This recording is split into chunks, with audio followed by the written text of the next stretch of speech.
नहीं, थोड़ा सा सर्दी वगैरह हो चुकी है बस। अब देखो यहां से ये बी की यूनिट आपने निकाल ली। इसमें एक और पॉइंट आता है कि अगर सपोज करो क्या हुआ कि बी की वैल्यू कांस्टेंट हो गई। आपने कितना कंप्रेस किया, देखो आपने अगर कोई चीज को कंप्रेस करोगे, फोर्थ पॉइंट, अगर सपोज करो बी की वैल्यू कांस्टेंट हो गई, फिक्स हो गई, इसका मतलब ये हुआ, ये आपको ये चीज बताता है कि अब गैस इनकंप्रेसिबल हो गई, आप उसे कंप्रेस नहीं कर सकते, इनकंप्रेसिबल हो गई। क्यों? क्योंकि उसका साइज फिक्स होगी। अब आपने उसे कंप्रेस किया, कंप्रेस किया, कंप्रेस किया, तो बी की वैल्यू भी कम होती जाएगी। जैसे आप क्या करोगे, जैसे आपने कंप्रेस किया, कंप्रेस का मतलब क्या हुआ, आपने प्रेशर लगाया, तो प्रेशर लगाने से क्या होगा, जैसे आपने कंप्रेस बढ़ाया, प्रेशर लगाया, तो क्या होगा कि जो बी की वैल्यू क्या होती जाएगी, कम होती जाएगी, क्योंकि साइज कम होता जाएगा। लेकिन एक ऐसा टाइम आएगा कि बी की वैल्यू चेंज नहीं होगी। इसका मतलब वो गैस कैसी बन गई, अब इनकंप्रेसिबल। अब आप उसको उससे आगे कंप्रेस नहीं कर सकते, ध्यान रखना। अगर आपने कंप्रेस किया इन जनरल, तो वी की वैल्यू कम हो जाएगी, यानी जैसे आपने प्रेशर बढ़ाया, वी की वैल्यू क्या हो जाएगी, कम हो जाएगी, क्योंकि साइज कम हो जाएगा उसका। प्रेशर आप लगाओगे तो साइज क्या होता जाएगा, डिक्रीज होता जाएगा। बी का मतलब क्या हुआ, साइज या वॉल्यूम क्या होता जाएगा, डिक्रीज होता जाएगा। लेकिन आपने देखा क्वेश्चन में आएगा कि बताओ एक गैस है, उसे हम कंप्रेस करते जा रहे हैं, तब भी बी की वैल्यू कांस्टेंट है। इसका मतलब क्या हुआ, इसका मतलब ये हुआ कि वो गैस अब इनकंप्रेसिबल बन चुकी है, अब आप उसे कंप्रेस नहीं कर सकते, क्योंकि बी ने जितना छोटा होना था साइज ने, उतना एक लिमिट तक वो छोटा हो चुका है, अब इसके आगे नहीं हो पाएगा। डन। तो ये आपका हो गया बी का क्वेश्चन आंसर, हम आगे करेंगे इसमें। और एक एक क्वेश्चन बता देता हूं बस, क्योंकि वो साइज से रिलेटेड है, ठीक है। तो यहां पे मैं इसे रब कर रहा हूं, लिख लिया होगा सबने ये। कभी भी ध्यान रखना कि कोई भी एक स्टेट चेंज होती है और ब्रांच होती है, तो जो साइज होता है, साइज का ध्यान रखना, साइज है जो वो इंक्रीज होगा स्टेट चेन के लिए, स्टेट चेन के लिए ज्यादा होगा। और जितना ब्रांचिंग ज्यादा होती जाएगी, आप उसे ब्रांच ज्यादा करते जाओगे, ब्रांचिंग ज्यादा होगी तो साइज की वैल्यू क्या होती जाएगी, कम होती जाएगी, ध्यान रखना। और साइज कम हो जाएगा यानी बी की वैल्यू कम हो जाएगी, ठीक है। तो अब जैसे मैंने दिखाया 1 2 3 4 5 पेंटेन हो गया, इसे कहते हैं पेंटेन। एक होता है 1 2 3 4, यहाँ पे एक सी सेकंड पोजीशन में आ जाता है, इसे कहते हैं आइसोपेंटेन। अब ये ब्रांच बन गया।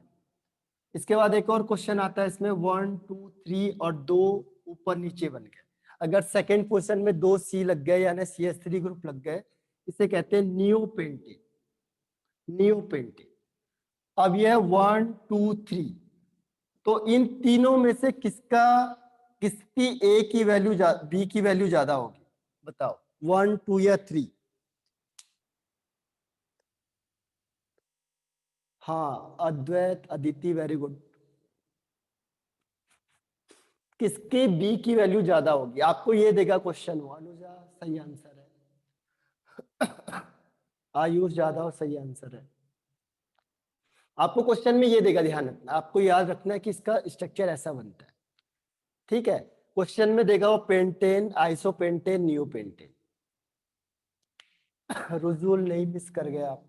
बी की वैल्यू किसकी ज्यादा होगी, देखो ये ब्रांच बन गया, ये ब्रांच है, ये कम ब्रांच है, और ये स्ट्रेट चेन है। तो जो स्ट्रेट चेन होगी तो बी की वैल्यू ज्यादा होगी, उसका साइज बड़ा होता है, ठीक है। इसका साइज सबसे छोटा हो जाएगा। इसका साइज सबसे छोटा क्यों होगा, ये स्पेरिकल शेप हो गया, देखो स्पेरिकल शेप का जो साइज होता है, वॉल्यूम होता है, सबसे कम होता है, तो इसीलिए ये सबसे कम होगा और ये सबसे ज्यादा होगा।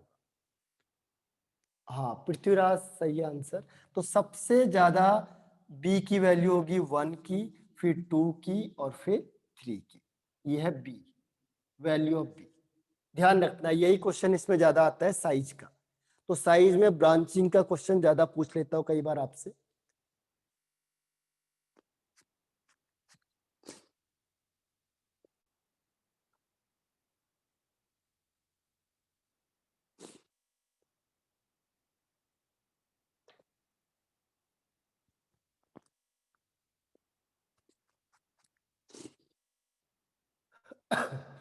डन। अब मैं नेक्स्ट हेडिंग पे बढ़ जाता हूँ। देखो नेक्स्ट हेडिंग है, लिख लिया सबने, ये वाला काफी आता है। ब्रांच का ध्यान रखना है, जितना ब्रांचिंग ज्यादा होगी उतना साइज कम हो जाएगा।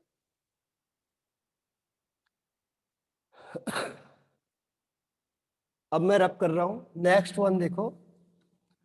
नेक्स्ट है difference between ideal gas and real gas. Heading लिखो, difference between ideal gas and real gas. तो मैं अब सीधा कॉलम बना रहा हूं।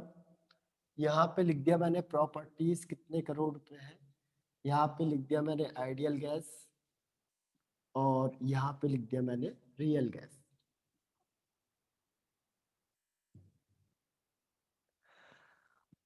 Properties ideal gas and real gas, तीन चीज हो गई। प्रॉपर्टीज में देखो, पहला एग्जिस्टेंस, कौन सी चीज एग्जिस्ट करती है और कौन सी एग्जिस्ट नहीं करती, ये तो आप बता ही दोगे। आइडियल गैस और रियल गैस में से कौन एग्जिस्ट करेगा और कौन एग्जिस्ट नहीं करेगा, बता सकते हो कोई? आइडियल और रियल गैस में से कौन सी गैस एग्जिस्ट करती है और कौन सी एग्जिस्ट नहीं करती? अदिति, बिल्कुल सही कहा। Anuja, very good. और इसके अलावा पृथ्वीराज सिद्धि, वेरी गुड। तो कौन सी गैस करेगी एग्जिस्ट? रियल गैस, जो एक्चुअल में वही तो एग्जिस्ट करेगी। जो आइडियल गैस होती है, हाँ मनाली बिल्कुल सही आंसर। जो आइडियल गैस होती है वो कैसी होती है? इमेजिनरी।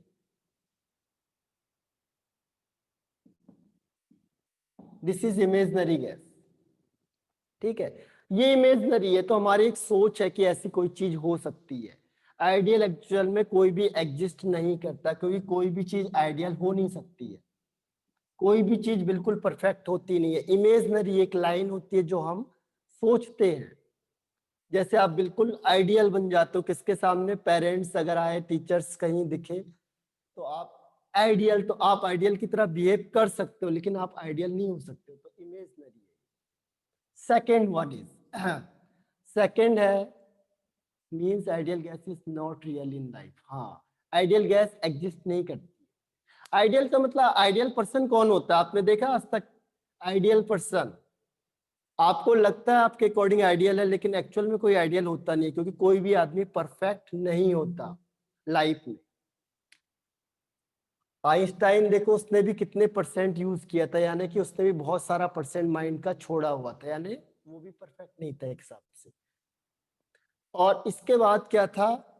सेकंड वन देखो, आइडियल गैस इक्वेशन को कौन फॉलो करेगा कौन नहीं करेगा? आइडियल गैस इक्वेशन को कौन फॉलो करता है कौन नहीं करता? आइडियल गैस फॉलो करेगी कि नहीं करेगी? रियल गैस फॉलो करेगी कि नहीं करेगी?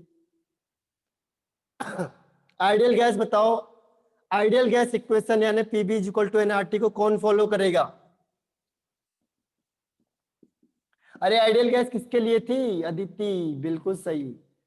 और आयुष जाधव, बिल्कुल सही है। थोड़ा सा तो दिमाग लगा लो।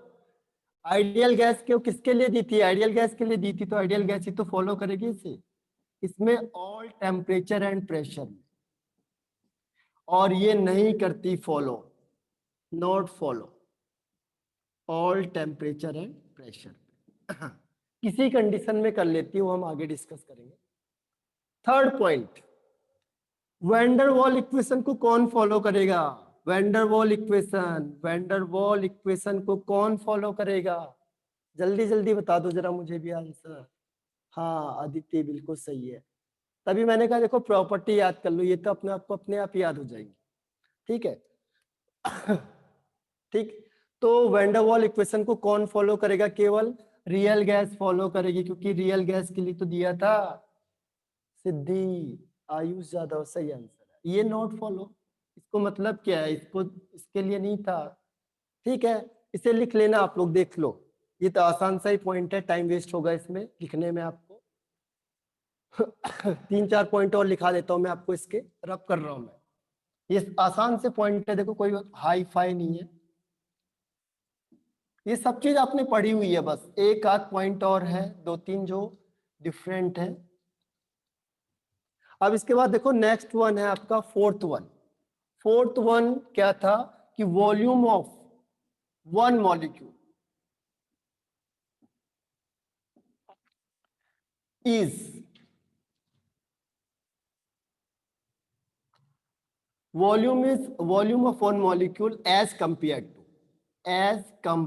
to total volume of gas, total volume of gas।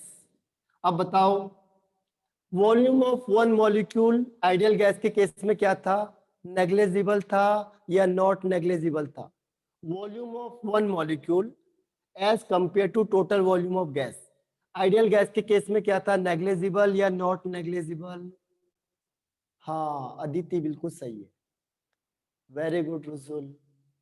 तो छोटे छोटे से पॉइंट है, अगर जिसने थोड़ा सा समझ लिया वो आराम से कर सकता है, दैट इज नेग्लेजिबल।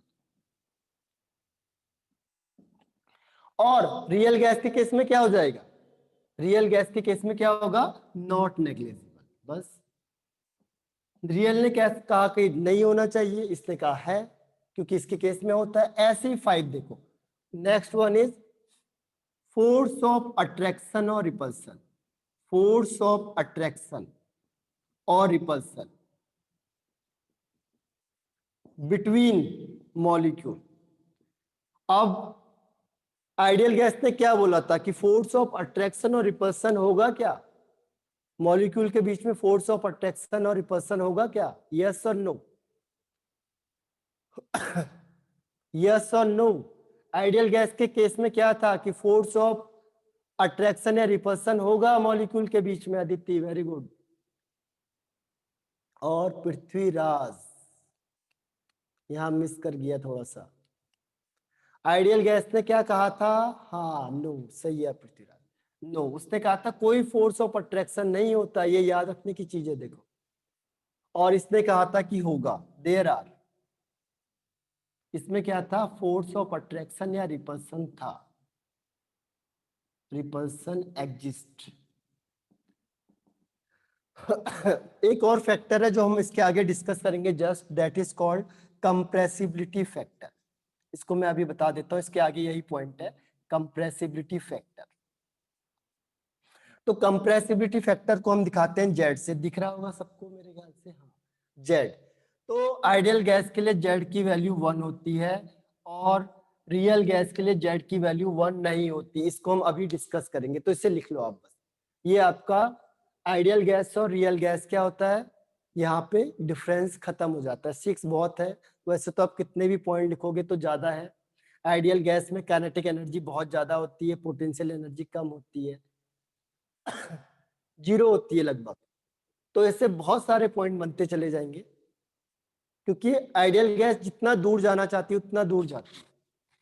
इसे जल्दी जल्दी लिख लो।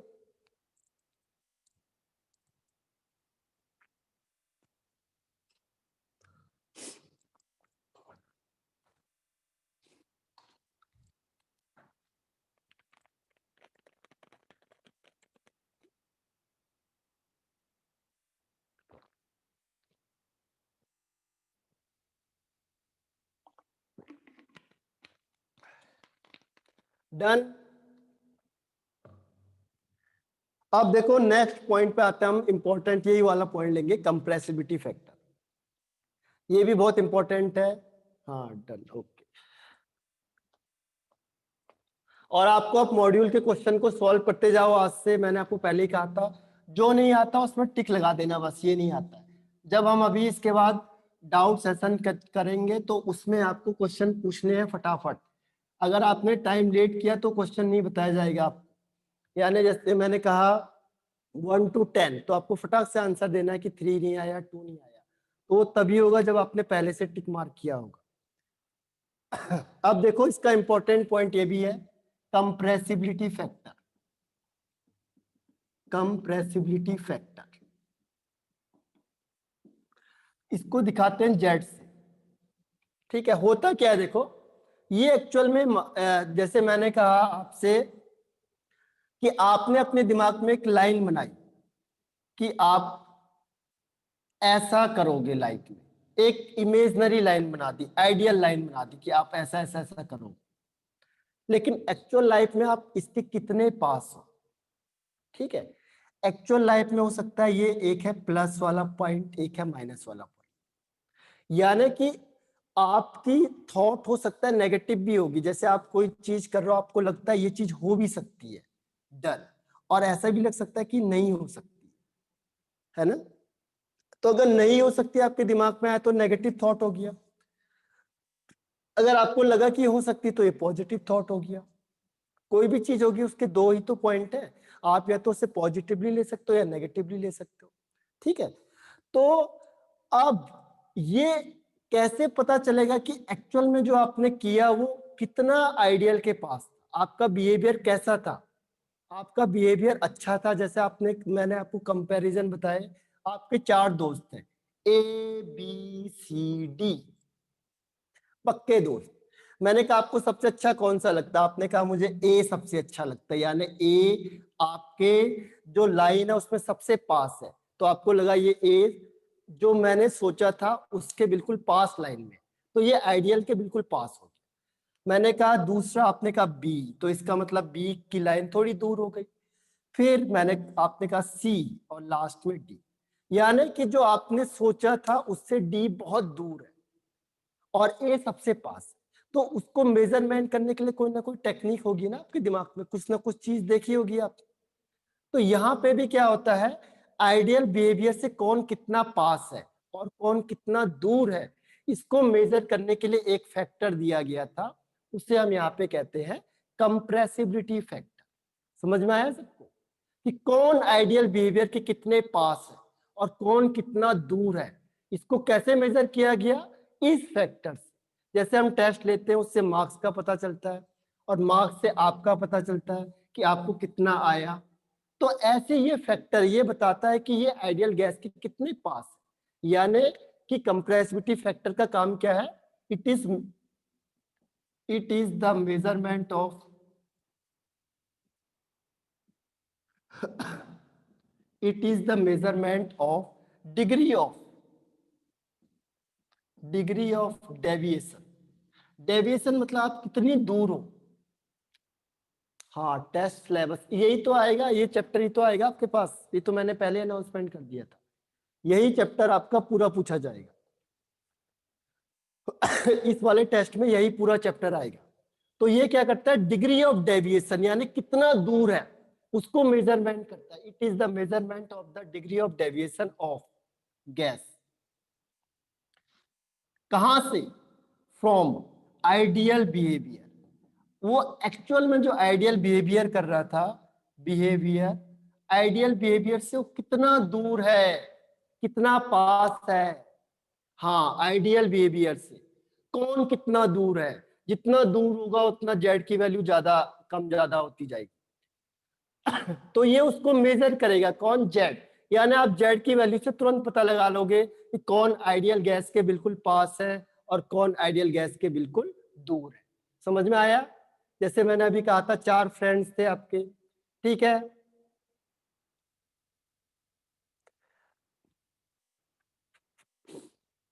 तो इसे लिख लो जल्दी से, और इसे डिनोट करते, is called compressibility factor and denoted by Z, is called compressibility factor and denoted by Z।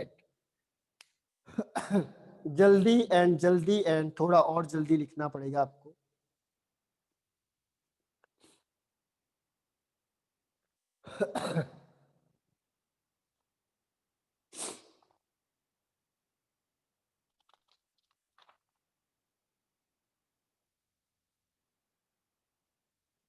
Return,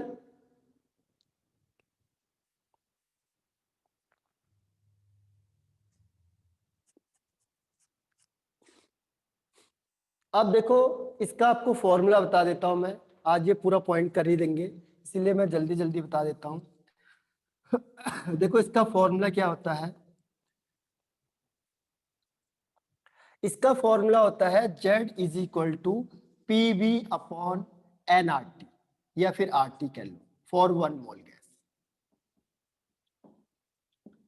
P V is equal to R T, जैसे आपने पढ़ा था ना, P V is equal to R T, तो ये भी यही कहता है, देखो Z is equal to P V upon R T. ठीक है, लेकिन यहां से इसका ज्यादा क्लियर नहीं होगा, एक और चीज बता देता हूं आपको इसमें। Z is equal to volume real gas का अपॉन वॉल्यूम आइडियल गैस। यहां से आपको कई चीजें क्लियर होंगी, इससे कम होंगी clear. Z is equal to P V upon R T, और दूसरा होगा Z is equal to volume real gas का upon volume volume ideal gas.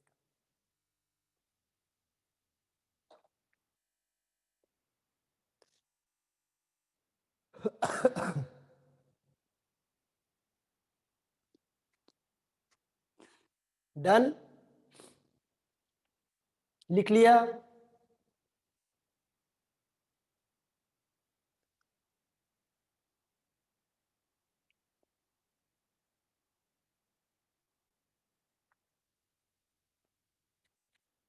Done.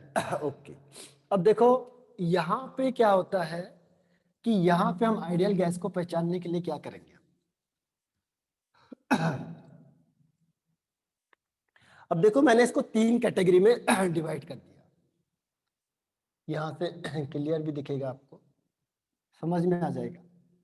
देखो अगर सपोज करो आइडियल गैस हुआ, तो आइडियल गैस के लिए आपको पता है क्या होता है, PV is equal to R T होता है आइडियल गैस के लिए। तो जेड इज इक्वल टू क्या होगा, PV upon R T.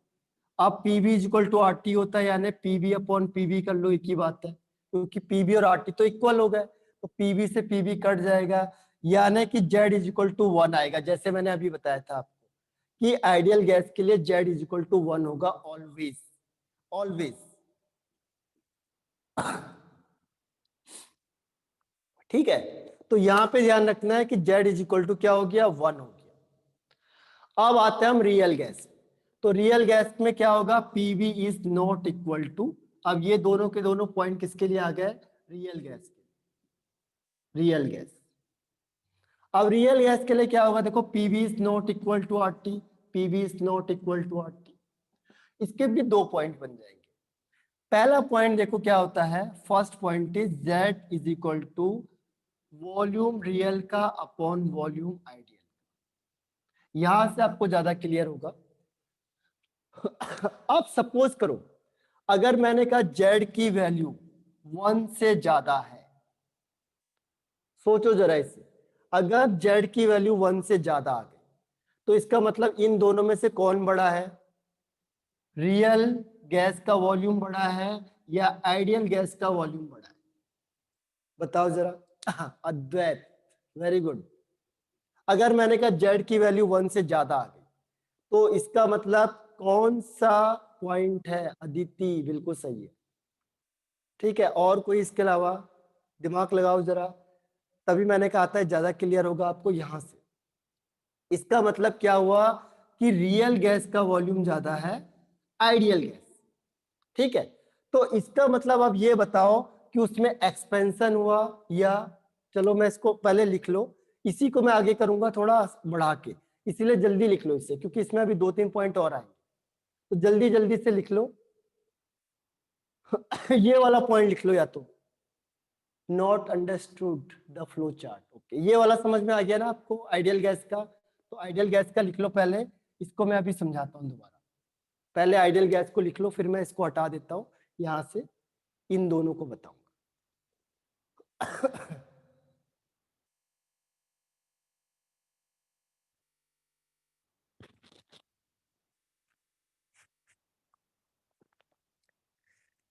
Done,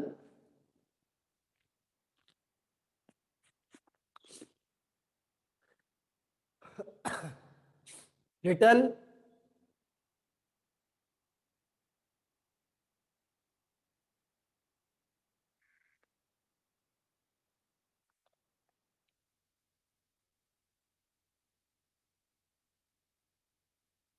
हुआ या नहीं हुआ,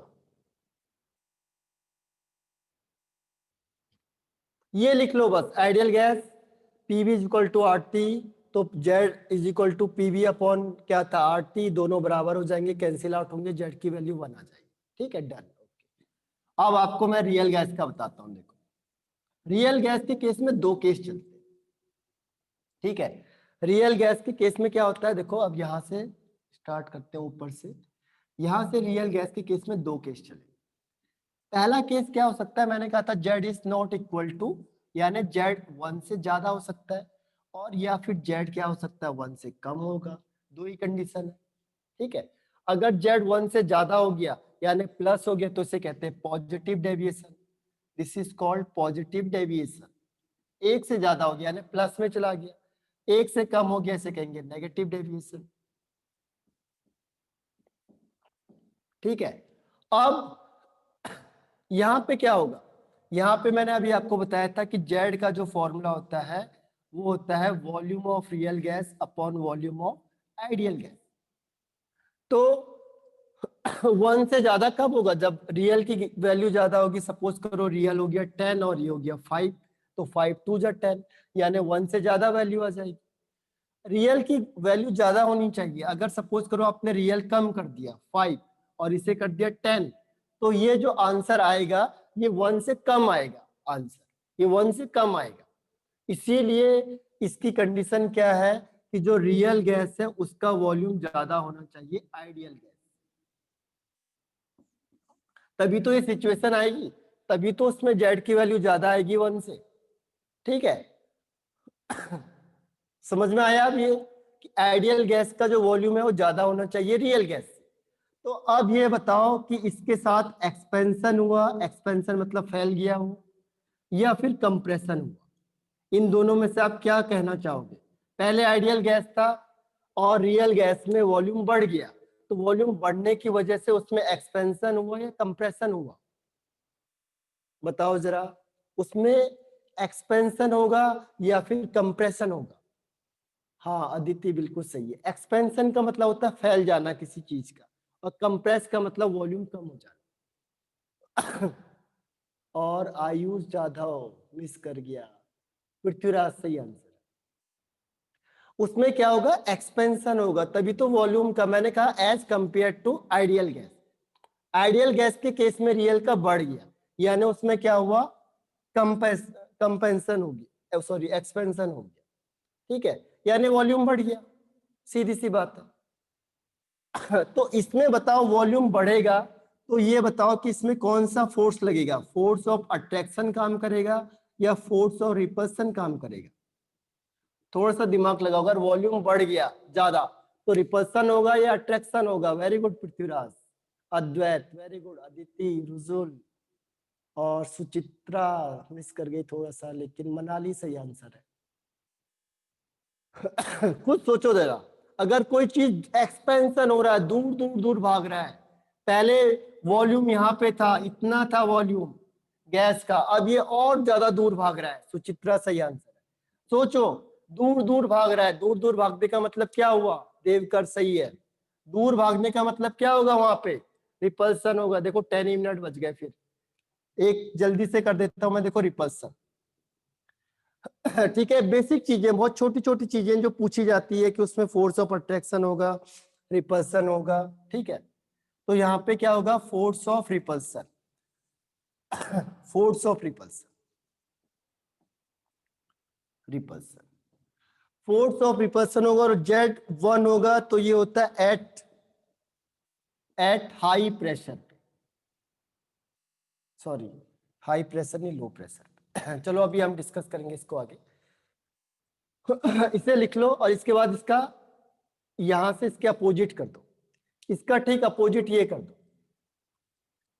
इसमें क्या करो, देखो इसका ठीक अपोजिट हो जाएगा, इसलिए मैं टाइम वेस्ट नहीं कर रहा हूं इसमें। देखो ये पॉजिटिव नेगेटिव हो गया, इसमें क्या होगा, जो वॉल्यूम आइडियल का होगा, आइडियल का वॉल्यूम ज्यादा होगा एज कंपेयर टू रियल के, और इसमें फिर क्या होगा, कंप्रेशन हो जाएगा।